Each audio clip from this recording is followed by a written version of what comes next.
Hello guys, in today's lecture we are going to talk about atomic spectra. हम किसके बारे में बात करने वाले हैं? एटॉमिक स्पेक्ट्रा के बारे में बात करने वाले हैं, एटॉमिक स्पेक्ट्रम के बारे में बात करने वाले हैं। To be precise later on हमें जाके पता चलेगा, आपके सिलेबस में सिर्फ एक ही एटम जो है उसके स्पेक्ट्रम के बारे में बात करेंगे, दैट इज हाइड्रोजन। यानी बेसिकली हम हाइड्रोजन के स्पेक्ट्रम के बारे में बात करने वाले हैं, ठीक है ना। तो स्लोली स्लोली उसकी तरफ जाएंगे।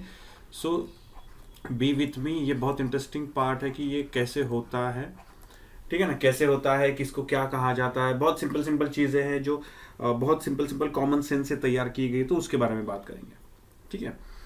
तो सबसे पहले जैसे मैंने बताया कि बोर ने ये कहा कि सेंटर में न्यूक्लियस होता है और उसके राउंड जो ऑर्बिट्स होते हैं उसमें इलेक्ट्रॉन्स गोल गोल गोल गोल घूमते हैं। इसके बारे में हमने बात की थी लास्ट लेक्चर में, ठीक है ना। अब होता यह है कि ये इलेक्ट्रॉन, ये जो पूरा एटम होता है, इस एटम को अगर मैं एनर्जी देता हूं तो that energy is absorbed mostly by the electrons. Electron जो होते हैं वो ज्यादा से ज्यादा एनर्जी एब्सॉर्ब करते हैं। अब ये एनर्जी एब्सॉर्ब करने के बाद होता क्या है कि ये एनर्जी एब्सॉर्ब करने के बाद ये जंप कर देते हैं and in the outer orbit. जैसे हमें पता है कि इनर ऑर्बिट्स की जो भी एनर्जी कंटेंट होता है वो कम होता है, आउटर ऑर्बिट्स का एनर्जी कंटेंट ज्यादा होता है, ठीक है ना। तो ये ऑब्वियसली जब एनर्जी एब्सॉर्ब करेगा इलेक्ट्रॉन तो वो जंप मार के बाहर चला जाएगा, ठीक है ना, बाहर वाले ऑर्बिट में चला जाएगा। इस ऑर्बिट में आने के बाद इट कैनॉट सस्टेन, ठीक है ना, एनर्जी तो आ गई उसके बाद, लेकिन it cannot sustain with the angular momentum of that particular orbit. उस ऑर्बिट के एंगुलर मोमेंटम के साथ वो कोप अप नहीं कर पाता है, ठीक है ना। या फिर आप रफ लैंग्वेज में ऐसे कर सकते हो कि ये वाला जो ऑर्बिट है, बाहर वाला ऑर्बिट, वो उसको एकोमोडेट नहीं करता है। वो एकोमोडेट नहीं करता है तो वो क्या करता है, ये वाला जो एटम जंप करके बाहर वाले ऑर्बिट में चला गया वो वापस अपने अपने घर वाले ऑर्बिट में आ जाता है। जब ये घर वाले ऑर्बिट में आता है तब वो बाहर गया किसकी वजह से, एक्स्ट्रा एनर्जी की वजह से। तो जब वो अंदर आया तो उसके पास जो एक्स्ट्रा एनर्जी थी उसको वो रिलीज करनी पड़ेगी। That energy is released in the form of photons. Remember, मैंने इसके बारे में बताया था आपको, that energy is released in the form of photons. ये जो फोटोनिक रेज होती हैं ये विजिबल होती है मोस्ट ऑफ द टाइम्स। ये जो फोटॉन्स होते हैं, ये फोटॉन्स यानी ये जो लाइट होती है, ये लाइट विजिबल होती है मोस्ट ऑफ द टाइम्स। यानी जब कभी भी इलेक्ट्रॉन्स आउटर ऑर्बिट से इनर ऑर्बिट में जंप करते हैं तो वो लाइट रिलीज करते हैं, लेकिन पहले उनको आउटर ऑर्बिट में जाना तो पड़ेगा। ये जो उनको आउटर ऑर्बिट में जाना होता है इनका, इसे कहा जाता है एक्साइटेशन, ठीक है ना। उसे क्या कहा जाता है, एक्साइटेशन कहा जाता है। यानी आप किसी भी एलिमेंट को एक्साइट करते हो, यानी आप क्या करते हो, आप उसको एनर्जी देते हो और वो एनर्जी देने के बाद वो बाहर चले जाता है, ठीक है। सिंपल सी बात है कि सपोज मैंने एक ट्यूब ली, ठीक है ना, एक ट्यूब ले ली मैंने, उस ट्यूब में मैंने गैस फॉर्म में लो प्रेशर पे। अब लो प्रेशर में क्यों, क्योंकि मुझे हर एक एटम को सिंगल सिंगल सिंगल चेक करना है। मुझे हर एक एटम को सिंगल सिंगल चेक करना है। ज्यादा डेंसिटी होगी तो नेबरिंग एटम एक दूसरे को एनर्जी एक्सचेंज कर सकते हैं, तो मुझे सिंगल सिंगल देखना है, इसलिए मुझे यहां पे क्या डालनी पड़ती है, लो डेंसिटी में मैंने एक, ठीक है ना, एक एलिमेंट का गैस भर दिया इसमें। तो जैसे ही मैं इसको एक्साइट करता हूं तो ये वाली जो ट्यूब है ना, ये वाली ट्यूब चमकने लगती है। अब एक्साइट करना यानी इस एक्साइट करने के लिए तीन टाइप्स होते हैं। एक साइड आप कैसे कर सकते हो, आप एक्साइट करते हो यानी एनर्जी देते हो, तो कैसे दे सकते हो, हीट के फॉर्मेट में दे सकते हो, करंट फ्लो करवा के दे सकते हो, करंट फ्लो करवा के दे सकते हो, या फिर लाइट के फॉर्म में दे सकते हो, ठीक है ना। इन तीन फॉर्मेट में आप किसी भी एटम की गैस जो होती है, इस गैस को एक्साइट कर सकते हो। यहां पे वो मेथड तीन मेथड में से एक मेथड आप यूज करते हैं, ठीक है। अब यहां पे द थिंग इज कि ये बहुत इंटरेस्टिंग पार्ट है, आप ठीक से समझ लो। होता ये है कि ये जो ट्यूब है ये चमकने लगती है विद अ पर्टिकुलर कलर, ठीक है ना। तो इसके अंदर जो एलिमेंट होता है उसके लिए वो कलर फिक्स है। समझ लो मैं क्या कह रहा हूं, उस अंदर वाले एलिमेंट के लिए वो कलर फिक्स है।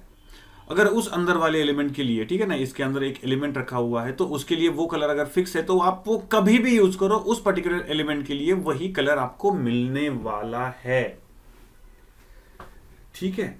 तो क्या किया जाता है कि एक स्क्रीन लगाई जाती है, स्क्रीन के आगे एक प्रिज्म लगाया जाता है, ठीक है ना, प्रिज्म लगाया जाता है और प्रिज्म से यहाँ पे सनलाइट पास की जाती है। जैसे प्रिज्म के थ्रू सनलाइट पास होती है तो इट गेट डिस्पर्स्ड एंड आपको, ठीक है ना, विबग्योर मिल जाता है, VIBGYOR, ये सारे कलर्स मिल जाते हैं। आपने वो सारे के सारे कलर स्क्रीन पे ले लिए। अब ये रेड कलर जो है उसके साथ वाली वेवलेंथ पता है मुझे, green colour sorry violet colour के साथ वाली वेवलेंथ पता है, ये पता है, ये पता है, ये पता है, ये पता है, ये सारी वेवलेंथ पता है। ये सारी वेवलेंथ का मैंने यहाँ पे मार्किंग कर लिया। ये सारी जो वेवलेंथ है इन सारी वेवलेंथ का मैंने मार्किंग कर लिया यहाँ पे, ठीक है। अब होता क्या है, देखो मैंने ये प्रिज्म निकाल दिया, यहाँ से सनलाइट निकाल दी, और ठीक है ना, ये प्रिज्म निकाल दिया मैंने, यहाँ से सनलाइट निकाल दी, ठीक है ना, सनलाइट निकाल दिया और यहाँ पे एक ट्यूब रख दी, वो ऊपर वाली ट्यूब, और मैंने उस ट्यूब को एक्साइट किया। जैसे मैंने उस ट्यूब को एक्साइट किया तो उसमें से एक कलर निकला, ठीक है ना, एक कलर निकला and that colour fell on that particular, ठीक है ना, वो वेवलेंथ के साथ, ठीक है ना, उस स्केल पे मैंने वो वाला कलर कैच कर लिया, एग्जैक्टली वो कलर। सपोज ग्रीन कलर निकला तो मैंने ग्रीन कलर की इसके साथ उसको मैच कर लिया। इसका मतलब इसके अंदर वाला जो एलिमेंट है it has the photons which are in the wavelength of green colour, ठीक है ना। तो उसके हिसाब से ये अंदर वाला जो एलिमेंट है मैं इसको आइडेंटिफाई कर सकता हूं, मैं उसको आइडेंटिफाई कर सकता हूं, ठीक है। सिंपल सी बात है कि सपोज मैंने क्या किया, मैंने नमक लिया, ठीक है ना, नमक लिया, नमक को गैस बना के मैंने अंदर डाल दिया, इसको लो डेंसिटी पे अंदर डाल दिया। जैसे मैंने नमक के अंदर डाल दिया, ठीक है ना, तो उसमें से एक कलर मुझे मिला एक अलग पर्टिकुलर जगह पे, दूसरा कलर मिला मुझे दूसरी जगह पे। ये कलर्स कहाँ पे मैच हो रहे थे, तो ये कलर उस वेवलेंथ को मैच हो रहे थे जहां पे Cl का मिला था मुझे, और ये वाला कलर कहाँ पे मैच हो रहा था, Na का मिला था। तो इसका मतलब ये अंदर जो एलिमेंट है, इस ट्यूब के अंदर जो एलिमेंट है, उस ट्यूब के अंदर वाला एलिमेंट जो है इट कंटेन्स NaCl। क्या कंटेन करता है वो, NaCl करता है कंटेन, ठीक है ना। हमने यहाँ पे क्या किया, हमने यहाँ पे ये जो ट्यूब थी इस ट्यूब को एक्साइट किया तो उसमें से कलर निकले, हमने उसको इस टोटल स्पेक्ट्रल जो पूरे की पूरी स्पेक्ट्रम था उस स्पेक्ट्रम पे हमने मैच किया उसको, ठीक है ना। जैसे मैंने उसको मैच किया मुझे पता चला कि हाँ यहाँ पे सोडियम के साथ वो मैच हो रहा है एंड यहाँ पे क्लोरीन के साथ मैच हो रहा है। तो सोडियम क्लोरीन के साथ अगर मैच हो रहा है तो इसका मतलब that particular element contains sodium as well as chlorine. तो ऑब्वियसली क्या है, NaCl है ये, ठीक है ना। So passing the light through that particular, ठीक है ना, sorry, exciting the elements in that particular tube and getting the light on the spectrometer, ये स्पेक्ट्रोमीटर कहा जाता है इसको। स्पेक्ट्रोमीटर पे वो जो लाइट ली जाती है, ठीक है ना, स्पेक्ट्रोमीटर पे वो जो लाइट ली जाती है वो लाइट लेने के बाद उसको आइडेंटिफाई करना, इसे कहा जाता है इमिशन स्पेक्ट्रम। क्या कहा जाता है इसको, इमिशन स्पेक्ट्रम। इमिशन स्पेक्ट्रम यानी आप क्या करते हो, आपने पहले ये पूरा का पूरा स्पेक्ट्रोग्राफ ये तैयार कर लिया, ठीक है ना, सारे के सारे वेवलेंथ उस पर मार्क कर दी और उसके बाद वो सब कुछ निकाल के एक प्रॉपर ट्यूब में रख के ट्यूब से उस एलिमेंट को एक्साइट करके उसकी लाइट उस वहां पे जाके मैच की, ठीक है ना। इसे कहा जाता है, ये अभी हमने जो किया ये क्या है, NaCl का स्पेक्ट्रम है। ये NaCl का कौन सा स्पेक्ट्रम है, NaCl का इमिशन स्पेक्ट्रम है, NaCl का इमिशन स्पेक्ट्रम है। अब चलो सिंपल सी बात बता देता हूं कि जो सोडियम होता है वो येलो लाइट इमिट करता है, सोडियम जो होता है वो येलो लाइट इमिट करता है। तो अब क्या हुआ, अब मैंने ये मेरे पास अगेन ये स्पेक्ट्रोमीटर, ये स्पेक्ट्रो का ग्राफ था मेरे पास पूरा का पूरा, ठीक है ना। लाइट आ रही थी यहाँ से, लाइट आने के बाद मैंने यहाँ पे एक प्रिज्म रख दिया, प्रिज्म रखने के बाद ये थी सनलाइट थी, ठीक है ना। ये सनलाइट के बारे में बात कर रहे हैं आप, सनलाइट, ठीक है ना, सनलाइट के बारे में बात कर रहे हैं। तो सनलाइट के बारे में बात करते हैं तो हमने क्या किया, यहाँ पे इसको डिस्पर्स कर दिया, ठीक है ना, ये डिस्पर्स कर दिया। तो यहाँ पे विबग्योर, यहाँ पे R मिला, यहाँ पे कहीं पे तो Y मिला, ठीक है। तो ये सारे मैंने मार्क कर दिए। अब मैंने क्या किया, सोडियम गैस से भरा हुआ एक ट्यूब यहाँ पे मैंने अंदर इंसर्ट कर दिया। तो हुआ ये कि ये जो सनलाइट थी तो पहले वो सोडियम के ट्यूब के थ्रू गई और उसके बाद प्रिज्म की वजह से उसको ठीक है ना, उसका डिस्पर्शन हुआ और यहाँ पे मुझे पूरा का पूरा 7 कलर्स दिखने चाहिए। लेकिन इंटरेस्टिंग फैक्ट इज वहां पे येलो कलर दिखा ही नहीं, वहां पे येलो कलर दिखा ही नहीं। इसका मतलब वो जो येलो कलर की लाइट थी, वो जो पूरी लाइट थी वो इस ट्यूब ने एब्सॉर्ब कर ली, ठीक है ना, यानी यहां पे मुझे क्या मिला, यहां पे मुझे डार्क लाइन दिखाई दी, मुझे यहां पे डार्क लाइन दिखाई दी। यानी अगर मैंने स्पेक्ट्रोमीटर पे ऐसे देखा तो यहां पे मुझे एक पर्टिकुलर जगह पे डार्क लाइन दिखाई दे रही है, बाकी सब कलर दिखाई दे रहे हैं। ये जो डार्क लाइन है ये कहां पे दिखाई दी, मुझे येलो के पास दिखाई दी। इसका मतलब येलो कलर जो था वो येलो कलर इस ट्यूब में जो सोडियम था उसने एब्सॉर्ब कर लिया। इस तरह से जो हम तैयार करते हैं, ठीक है ना, ये इस तरह से जो हम स्पेक्ट्रम तैयार करते हैं उसे कहा जाता है एब्सॉर्प्शन स्पेक्ट्रम। उसे क्या कहा जाता है, एब्सॉर्प्शन स्पेक्ट्रम कहा जाता है। तो ये एब्सॉर्प्शन स्पेक्ट्रम होता है। तो मोस्टली एब्सॉर्प्शन स्पेक्ट्रम यूज किया जाता है because finding out the dark line is easier to than the matching colours. Emission spectrum में आपको कलर मैच करना पड़ता है। विबग्योर में कहां पे वो कलर मैच होता है एग्जैक्टली, वहां पे आपको कलर मैच करना पड़ता है। So matching the colour is a hard part then finding out the dark line. So हमेशा स्पेक्ट्रम जब तैयार करते हैं हम लोग तो हम एब्सॉर्प्शन स्पेक्ट्रम ज्यादा प्रेफर करते हैं than that of the emission spectrum. ठीक है, इमिशन स्पेक्ट्रम तैयार करते हैं। तो अब स्लोली हम जाएंगे हाइड्रोजन स्पेक्ट्रम की तरफ। तो ठीक है, होपफुली आपको ये समझ में आ गया होगा कि व्हाट एग्जैक्टली स्पेक्ट्रम क्या होता है, स्पेक्ट्रम मैच कैसे किया जाता है, कैसे पुट किया जाता है। ठीक है ना, आपको केमिस्ट्री में भी बहुत सारा पार्ट इसमें से हुआ है, so that will be easy part for you. अब इसके आगे हम हाइड्रोजन स्पेक्ट्रम के बारे में बात करना शुरू करते हैं। चलो, हाइड्रोजन के स्पेक्ट्रम के बारे में। सो हाइड्रोजन स्पेक्ट्रम, ठीक है, हाइड्रोजन के स्पेक्ट्रम के बारे में बात करते हैं। तो क्या हुआ, हाइड्रोजन गैस भरी मैंने और उसका मैंने एब्सॉर्प्शन स्पेक्ट्रम पे मैच किया, तो उसका जो स्पेक्ट्रम मिला मुझे, तो यहाँ पे कहीं पे तो मुझे उसकी डार्क लाइन दिखाई दी। ठीक है, यहाँ पे मुझे उसकी डार्क लाइन दिखाई दी, यानी ये वेवलेंथ है, ठीक है ना, इस वेवलेंथ पे मुझे वो दिखाई दिया। तो इसका मतलब लैम्बडा यानी जो फोटॉन्स रिलीज हो रहे हैं उसका जो वेवलेंथ था वो कितना था, ये लाइन मुझे मिली 659 नैनोमीटर पे। ठीक है ना, ये कहाँ पे मिली मुझे, 659 नैनोमीटर पे। तो मैंने कहा कि हाँ चलो ये मिल गया मुझे, ये यहाँ पे हाइड्रोजन है, चलो अच्छी बात है। लेकिन अब उससे थोड़ी सी दूर जाके मुझे और एक लाइन मिली,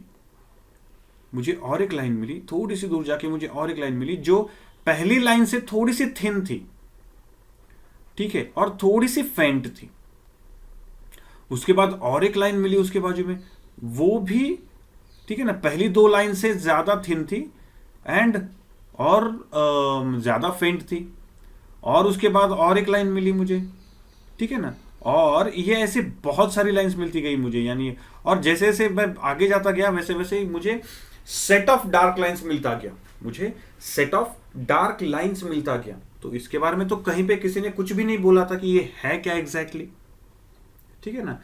तो एग्जैक्टली यहाँ पे ये जो पहली डार्क लाइन मिली ये तो हाइड्रोजन की थी, तो मैंने इसको नाम दे दिया, चलो ठीक है ना, उन्होंने नाम दे दिया इसको H अल्फा, तो इसको नाम दे दिया H बीटा, तो इसको नाम दे दिया H गामा, तो इसको नाम दे दिया H delta and so on. बहुत सारी आगे भी लाइंस, बहुत सारी लाइंस मिली।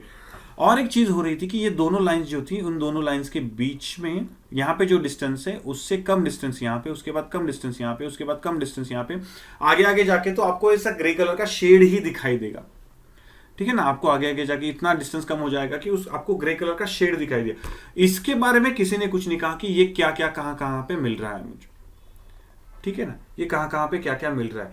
तो इसके बारे में जब हमने बात करना शुरू कर दिया तो मुझे समझ में आ गया, ठीक है ना, मुझे समझ में आ गया कि हाँ यार, ये जो लाइंस दिखाई दे रही है ना, ये हाइड्रोजन के लिए अलग अलग जगह पे अलग अलग लाइट्स इमिट हो रही है और उनकी वेवलेंथ्स मुझे वहां पे दिखाई दे रही है, ठीक है ना। इसका मतलब जो भी, ठीक है ना, इसका मतलब जो भी वहां पे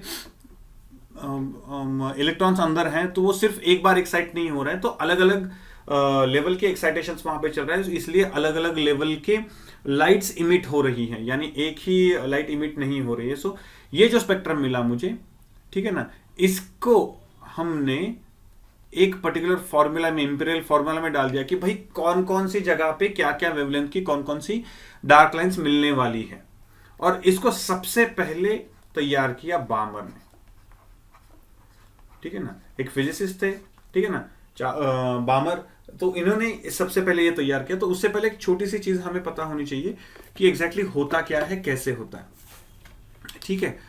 तो हुआ ये कि एक एटम था, ठीक है, एक एटम था, ये उसका न्यूक्लियस था, उसके अराउंड एक ऑर्बिट और ये दूसरा ऑर्बिट, अब हुआ ये कि बाकी के नहीं निकालता हूं, सिर्फ एक निकालूंगा। तो ये जो इलेक्ट्रॉन था, ये वाला इलेक्ट्रॉन एक्चुअली पहले ऑर्बिट में से था, लेकिन वो गया दूसरे ऑर्बिट में। तो वो उस ऑर्बिट में गया, तो वहां से वो जंप किया उसने back to its parent orbit by releasing the energy. अब ये जो अंदर वाला जो ऑर्बिट है, उसको नाम सपोज 1 दे दिया मैंने, और बाहर वाला 2 दे दिया। तो इसने कितनी एनर्जी इमिट की होगी? तो एक्साइट हुआ क्योंकि उसको इतनी इस बाहर वाले ऑर्बिट में जाने तक की एनर्जी मिली। तो अंदर आते वक्त वो कितनी एनर्जी रिलीज करेगा? जितना इन दोनों का एनर्जी गैप है, यानी एच न्यू, ठीक है ना, यानी जो फोटोन की एनर्जी है, ठीक है ना, एच न्यू जो फोटोन की एनर्जी है वो कितनी होगी? दोनों का एनर्जी गैप, यानी एच EN2 माइनस EN1, ठीक है ना, energy of outer orbit minus energy of inner orbit. अब मेरे पास एनर्जी के फॉर्मूलाज हैं, so I just put the formulas of the energy over there. तो मुझे क्या मिल जाता है? 2 pi square m k square e raise to 4 divided by h cube, और ब्रैकेट में क्या मिलेगा मुझे? 1/n1 square minus 1/n2 square, ठीक है ना, 1/n1 square upon 1/n2 square. ये वैल्यू मुझे मिलेगी अंदर जब मैं जाऊंगा, ठीक है ना। जैसे मैं उसको पुट कर देता हूं, ठीक है ना, निगेटिव था इसलिए वो n1 माइनस n2 हो गया, रिमेंबर, भूलना नहीं है आपको, ठीक है ना। सर ये n2 माइनस, तो यहाँ ऊपर तो n2 माइनस n1 लिखा है, नीचे n1 माइनस n2, तो निगेटिव है एनर्जी, याद रखना, वो निगेटिव साइन अंदर ले लिया है मैंने, ठीक है। सो इसको अगर मैं जैसे ही थोड़ा सा रिजॉल्व करता हूं तो मुझे क्या मिल जाता है? सॉरी, ये h स्क्वायर है, तो न्यू इज इक्वल टू मुझे क्या मिल जाता है? 2 pi square m k square e raise to 4 divided by h cube, और ब्रैकेट में ऊपर का जैसे थे वैसा 1/n1 square minus 1/n2 square. This is the frequency of light which is getting emitted. जो लाइट है उस, ठीक है ना, जो लाइट इमिट होगी, कोई भी एलिमेंट जो लाइट इमिट करेगा एक्साइटेशन से, जो भी इलेक्ट्रॉन वापस आ रहा है, तो जो भी लाइट इमिट हो रही है किसी भी एलिमेंट में से, तो उसकी फ्रीक्वेंसी इतनी होगी, ठीक है ना। अब लाइट है तो मुझे पता है C is equal to nu into lambda, ठीक है ना, न्यू इंटू लैम्डा, ठीक है ना। C इज लाइट की स्पीड होती है, new is frequency of the light, and lambda is wavelength. तो अगर ये ऐसे हैं, then nu is equal to 1 / lambda is equal to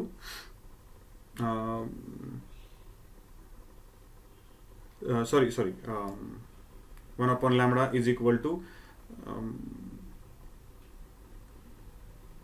nu by c is equal to, ठीक है ना, 1 / lambda is equal to nu by c is equal to यहाँ पे 2 pi square m k square e raise to 4 divided by h cube and c।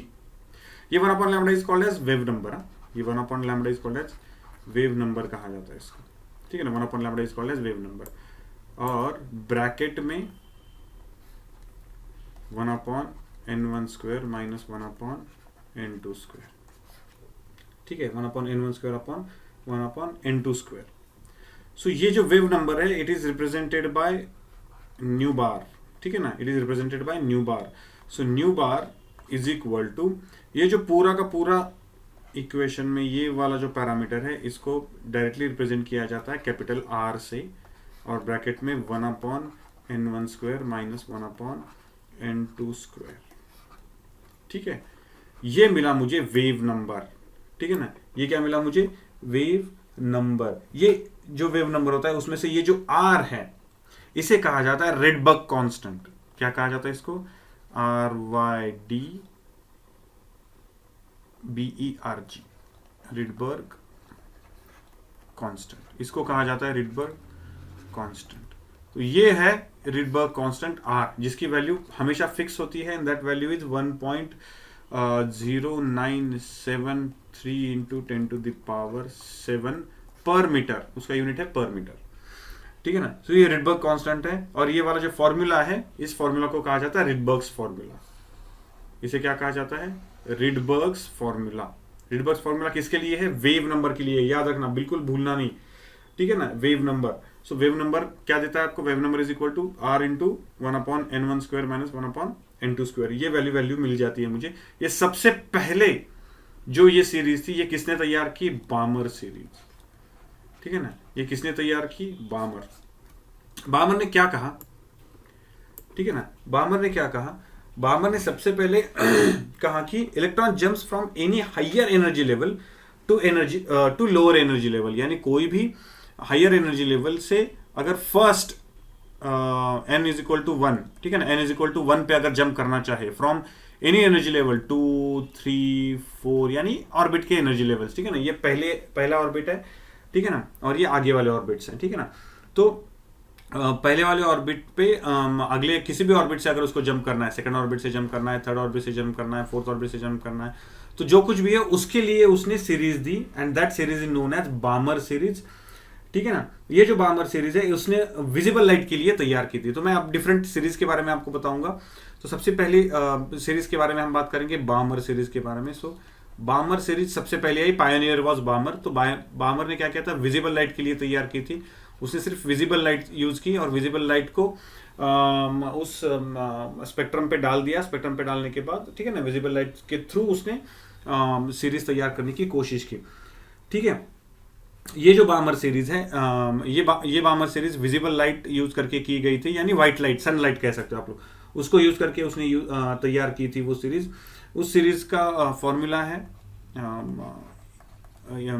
Wave number is equal to 1/λ which is equal to R Rydberg constant bracket में 1/1² minus 1/n², ठीक है ना। और यहाँ पे n क्या हो सकता है, n can be 2, 3, 4 dot dot dot dot. ये विजिबल लाइट के लिए उसने तैयार की थी, ठीक है ना, विजिबल लाइट के लिए उसने तैयार की थी। Sorry, it is from the second orbit, sorry it is from the second orbit, यानी सेकंड ऑर्बिट से, यानी बामर ने कहा कि भाई सेकंड ऑर्बिट पे थर्ड, फोर्थ, फिफ्थ कहीं से भी आपको अगर जंप करनी है, ठीक है ना, कहीं से भी आपको अगर जंप करनी है तो कितनी लाइट इमिट होगी, उसकी वेवलेंथ क्या होगी, उसके बारे में उसने कहा था। So it starts from 3, 4, 5 and onwards, ठीक है ना। ये बामर सीरीज है। तो बामर सीरीज ये तैयार होगी तो उसने वैसा स्पेक्ट्रम तैयार किया। तो लेमन नाम का एक बंदा आया। तो लेमन ने कहा कि भाई वहां पे थोड़ी ना सिर्फ विजिबल लाइट्स होती हैं, इनविजिबल लाइट्स भी होती हैं, ठीक है ना। तो इनविजिबल लाइट्स भी होती हैं, तो ये सीरीज को हम जीरो कहेंगे। मैं बताता हूं क्यों। सो ये वाली जो सीरीज है उसको कहा जाता है लेमन सीरीज। सो LYMAN, ये लेमन सीरीज है। ये जो लेमन सीरीज है ये लेमन सीरीज तैयार करने के लिए उसने अल्ट्रा वायलेट लाइट यूज की, ठीक है ना, ठीक है ना, अल्ट्रा वायलेट, ठीक है ना, अल्ट्रा वायलेट लाइट यूज की थी। देखो हम सीरीज तैयार कर रहे हैं, यानी हम क्या कर रहे हैं, हम ये कर रहे हैं कि अगर एक पर्टिकुलर टाइप का लाइट यूज करूंगा तो हाइड्रोजन स्पेक्ट्रम में मुझे कहां कहां पे लैम्बडा पे मुझे क्या क्या मिलेगी, डार्क लाइंस मिलेंगी। वो सारी डार्क लाइंस में फाइंड आउट करने की कोशिश कर रहा हूं। सीरीज यानी हम उन सारी लोकेशंस के बारे में बात कर रहे हैं। सो लेमन ने क्या किया, अल्ट्रा वायलेट यूज किया और उसका जो फॉर्मूला है that is for the first orbit, यानी 1/λ is equal to R bracket में 1/1² माइनस 1/n², ठीक है, जहां पे n is equal to 2, 3, 4 blah blah blah, ठीक है ना। आगे यानी अगर अल्ट्रावायलेट लाइट यूज करता हूं तो अल्ट्रावायलेट लाइट जो इमिट होती है तो उसके लिए उसने ये तैयार किया था, सीरीज तैयार की, ठीक है ना। उसके 11 सीरीज होगी। उसके बाद और एक सीरीज है, तीसरी वाली सीरीज, ठीक है, सॉरी सेकंड सीरीज है, बिकॉज पहली सीरीज एक्चुअली लेमन सीरीज है, दूसरी बामर है। बामर ने पहले तैयार की थी, लेकिन अगर n की वैल्यू देखे जाए तो n की वैल्यू के इंक्रीज के हिसाब से हम अलग अलग अगर हम ऑर्डर वाइज करते हैं तो उसका थोड़ा सा अलग हो जाता है। तो पहले आ जाती है लेमन सीरीज, उसके बाद Balmer, because Lyman series first orbit पे काम करती है and Balmer series second orbit से। तो अब आपको समझ में आ गया होगा कि पाश्चन series, next series is पाश्चन series, PASCHEN। So PASCHEN, ये जो पाश्चन की सीरीज है, ये पाश्चन की सीरीज क्या करती है, अगेन ये वाली पाश्चन की सीरीज कहां से काम करती होगी, ऑब्वियसली आपको समझ में आ गया होगा। Nu is equal to 1/λ is equal to R bracket में 1 हो गया, 2 हो गया, सो ऑब्वियसली कहां से शुरू करेंगे, 3² माइनस n², जहां पे n की वैल्यू क्या हो सकती है, n is equal to 4, 5 and onwards, ठीक है। सो ये पाश्चन सीरीज है। पाश्चन सीरीज के लिए जैसे लेमन ने अल्ट्रावायलेट यूज किया था, पाश्चन ने यूज किया इंफ्रारेड, ठीक है ना। सो इंफ्रारेड यूज किया था उसने। उसके बाद तीसरा आता है, उसके बाद ब्रैकेट सीरीज आती है, ठीक है ना। तीसरी सीरीज आती है ब्रैकेट सीरीज। सो ये वाला जो है ये आप बुक में देख के कंप्लीट करो, I will not go into it, तो थोड़ा सा आप भी पढ़ोगे। सो BRACKET ब्रैकेट सीरीज है। ब्रैकेट सीरीज के बाद और एक सीरीज आती है फंड सीरीज, सो PFUND, ये फंड सीरीज कहा जाता है इसको। सो ये फंड सीरीज भी आप पढ़ो। सो ये वाली जो सीरीज है, ये सारी की सारी सीरीज अलग अलग तैयार की थी just to find the hydrogen का स्पेक्ट्रम। हाइड्रोजन का स्पेक्ट्रम यानी हाइड्रोजन के स्पेक्ट्रम में कहाँ कहाँ के आपको डार्क लाइन्स मिलेंगी, ठीक है ना, कहाँ कहाँ पे आपको डार्क लाइन्स मिलेंगी एंड कहाँ कहाँ पे कौन कौन सी लाइट यूज करने के बाद आपको कौन कौन सी लाइट, यानी अगर मैं सिंपल सनलाइट यूज करता हूं तो मुझे सेकंड के आगे वाली सीरीज मिल जाती है, लेकिन अगर मैं अल्ट्रावायलेट यूज करता हूं तो फर्स्ट से आगे मिलना शुरू हो जाता है। इंफ्रारेड यूज करता हूं तो थर्ड से आगे मिलना शुरू होता है, and so on so forth. So ये वाली जो सारी सीरीज हैं, ये वाली सीरीज बहुत इंपॉर्टेंट सीरीज है बिकॉज ये आपको बताती है कि हाइड्रोजन स्पेक्ट्रम में सिर्फ एक टाइप की लाइट इमिट नहीं होती है, तो डिफरेंट टाइप की कम ज्यादा वेवलेंथ की लाइट्स इमिट होती हैं। तो ये यहाँ पे बेसिकली आपको बताया जाता है इन द हाइड्रोजन स्पेक्ट्रम, ठीक है। In the next lecture we are going to talk about the energy level diagrams and then we'll start talking about the excitation and ionization potentials. Thank you.